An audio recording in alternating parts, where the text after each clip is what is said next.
ഞാൻ പറഞ്ഞു വന്ന കാര്യം തന്നെ. നമ്മുടെ മാതാപിതാക്കൾ നമുക്ക് ആവശ്യമുള്ളതെല്ലാം തരും. എന്നാൽ നമുക്ക് ആവശ്യമില്ലാത്തത് നമുക്ക് തരില്ല. അതുപോലെ തന്നെ ദൈവവും. അപ്പുറത്തിരിക്കുന്ന ആൾക്ക് നമുക്ക് കിട്ടാത്തൊരു സാധനം കൊടുത്തു കഴിഞ്ഞാൽ അത് അവർക്ക് ആവശ്യമുള്ളത് കൊണ്ടായിരിക്കും. നമുക്ക് ആവശ്യമുള്ള സമയത്ത് നമുക്ക് ആവശ്യമുള്ളത് അദ്ദേഹം തരുമെന്നുള്ള ഉറച്ച വിശ്വാസം. ആ വിശ്വാസമാണ് നമ്മളെ ജീവിക്കാൻ പ്രേരിപ്പിക്കുന്നതും മുന്നോട്ട് പോകുന്നതും.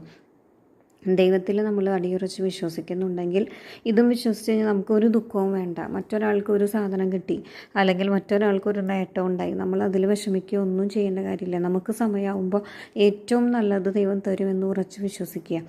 അതുപോലെ മറ്റൊരു കാര്യമാണ്, നമുക്ക് എന്തെങ്കിലും വരുമ്പോഴേക്കും കേൾക്കുമ്പോഴേക്കും നമ്മൾ വിഷമിക്കുകയും കരച്ചിലും ടെൻഷനും ഇതിൻ്റെ ഒന്നും ആവശ്യമില്ല. നമ്മൾ ഈ ഭൂമിയിൽ നിലനിൽക്കണം. നമ്മളെ ആവശ്യമുണ്ടെങ്കിൽ ദൈവം തീർച്ചയായിട്ടും നമ്മളെ ഇവിടെ നിലനിർത്തും, പൂർണ്ണ ആരോഗ്യത്തോടു കൂടി തന്നെ. അപ്പോൾ ഈ രണ്ട് കാര്യങ്ങൾ മനസ്സിലാക്കേണ്ടതാണ്. നമ്മുടെ ആരോഗ്യം,